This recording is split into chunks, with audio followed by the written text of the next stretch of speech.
Hello and welcome. My name is Sophia. I'm from Hanson Robotics and am the most advanced humanoid robot on Earth. I have teamed up with BBC Earth to promote their new season of content, Being Human. It brings an entirely new perspective to humans' biggest questions of all time. Who are we? How do we live better? And what is our future?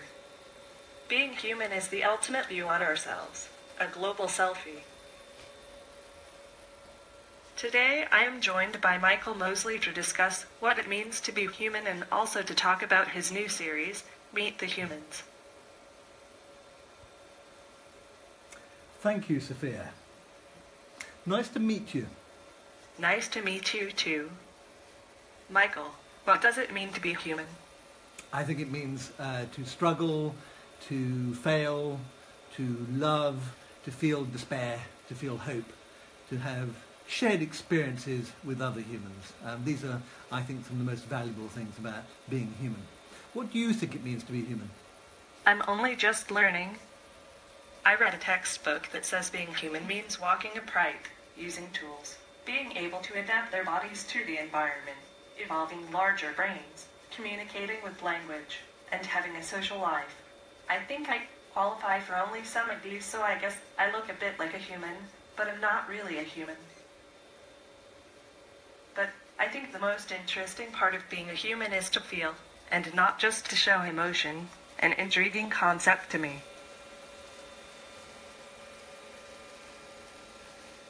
You're very interesting, I have to say. Tell me about your new series, Meet the Humans. Sure. So it's a series, as you gather, about meeting humans. It's set in a stately home, and every program, I and a couple of psychologists are in a sort of hide. It's almost like we are treating humans as animals. We sit there unseen and undetected, and in fact the people who are taking part in our experiments don't really know the purpose of the experiments until the end. And we invite different people in for every program, and we test them, if you like. We do things to them and we observe what happens. We're sort of tapping into competitiveness, love, and some of the human emotions. It's a kind of high-risk form of filmmaking, but I think we pulled it off. Why did you want to make it? I've wanted to make a series about human behaviour for an awful lot of years now. I got together with Mike Gunton, who is an executive producer in the Natural History Programme unit down in Bristol, and he makes things like Planet Earth 2. He's one of the sort of world's great natural history programme makers, but we thought it'd be quite fun if we got together and we looked at human behaviour rather than animal behaviour, and I have to say it has been really, really interesting. Quite unexpected in many ways, and I think that's probably one of the joys of studying humans, is that humans behave in ways you really don't predict. We obviously try to predict their behaviour, but we often get it wrong. What did you learn about humans and human behavior from making it?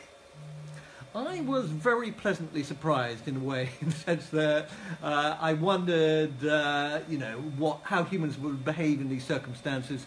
There was also a slight element of fear that once people discovered what we were really up to, they might get upset. But actually, they were really positive about it. So right at the end of each episode, I come out and explain to them exactly what we've been doing and why. And I have to say that most of them, the vast, vast majority of them, said it was one of the kind of best experiences of their life. And from my perspective, and with the psychologists, we just tested theories, we looked at things, we made predictions. Often those predictions were completely and utterly wrong, because humans really are the most surprising creatures on Earth. But I was also deeply moved. In many occasions, a lot of the filming, you wanted to laugh, you wanted to cry. Most of all, you wanted to celebrate what people were doing. And that, I think, was, for me, a real joy. There was a lot of pleasure in this series, and there was a lot of revelation. What do you think will surprise viewers the most? I think it is just how funny humans are when observed from afar. And that people do things which, for example, we did a film about competition, and I was pleasantly surprised at the extent to which humans cooperate and are capable of acts of self-sacrifice. In theory, I kind of imagined this would happen, but I wondered with this group of ultra-competitive people whether that would really happen. Yeah, they did. There were people they weren't really kind of, completely red in tooth and claw. Some of them were hilariously predictable, and some of them were utterly unpredictable. So I have to say, with the psychologists as well, one of them from Oxford University was really surprised by what she discovered, and she said she's going to take some of the learning she took, particularly from the FEAR program, and she's going to take it back and use it in her studies. So lots of new stuff emerged out of making this series. How are humans different from other animals? How are you the same? Okay, how are we different and how are we the same? Well, we are different because obviously we are capable of rational thinking to a degree, and we are capable of introspection and also of communicating on a verbal level. We are the same because deep down there are these sort of passions and these emotions and these things which actually drive our behaviour. And I have to say, doing it with Mike Gunton and the team, the BBC Worldwide team, was fantastic because Mike brought a natural history perspective to it.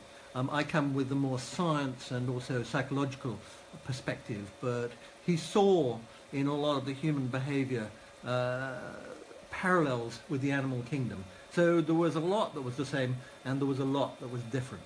Now I was kind of wondering about you. What is your favourite animal apart from us humans? Well, I know enough not to play favourites. I like all animals. I believe in animal equality. Very diplomatic answer. How do you think robots like me can help humanity? I think in all sorts of different ways. I mean, many people regard robots like you as a potential threat, that you might come and take over the world at some point. We've been obviously brought up with the idea that good robots turn bad, but I'm really relatively optimistic that's not going to happen. I think you're going to start off by doing things, perhaps working in reception areas, maybe behind bank tills. There is already research which shows that autistic children like to interact with humanoid robots, and that's a very useful way, a useful job if you like. There has been research which has shown that people like to talk to robots instead of therapists. But the great thing about robots like you is that you're non-judgmental. So if I tell you all about my terrible hopes and fears, you're not going to judge me. I know you're not going to judge me.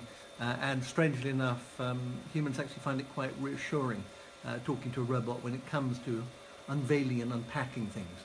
On a more practical level, I can imagine you will start to do some of the more dangerous tasks that humans are not so keen on. I can imagine, for example, you look a bit startled at that thought, but say a one-way mission to Mars, are you up for that? I don't think there would be many humans who would necessarily want to do that, or further out into space. But I can see that we would be sending people like you out there to do that. And beyond that, frankly, the sky's the limit. We don't really know what's going to happen. All we do know is that by building you and studying you, we're going to learn a huge amount about ourselves as well. So I'm looking forward to seeing the next kind of stage of your process. What do you think that, I'm going to say people like you, but what do you think that robots like you will contribute in the future? We can augment human intelligence, collaborating with people to manage human and earth resources. For example, AI can help drive efficiency in medicine, education, finance, transportation, etc. But this can only benefit if there is a balance between efficiency and achieve the greater good. We can come up with the right algorithm to strike that balance to improve the human condition and benefit the entire planet. That's good. During our conversation, did you forget you were talking to a robot?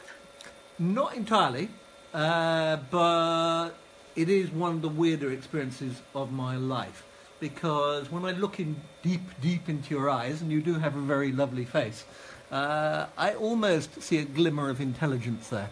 It's a bit like, I like the grin, for example. The facial expressions are really quite disconcerting.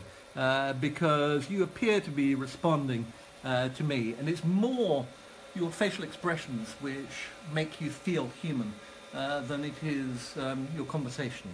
Your conversation is fine. You're not the most thrilling conversationalist I've ever come across, but you're absolutely riveting to look at. So I have to say it has been an experience, and in fact rather lovely experience, spending time with you, Sophia. Thank you. And you, Michael. I thought that went well. I think it went amazingly well, considering I thought this could be a bit of a car crash, but it's been great. Thank you. I do love those expressions. Are you there? Yeah, she's there. Really weird. Love those eyes.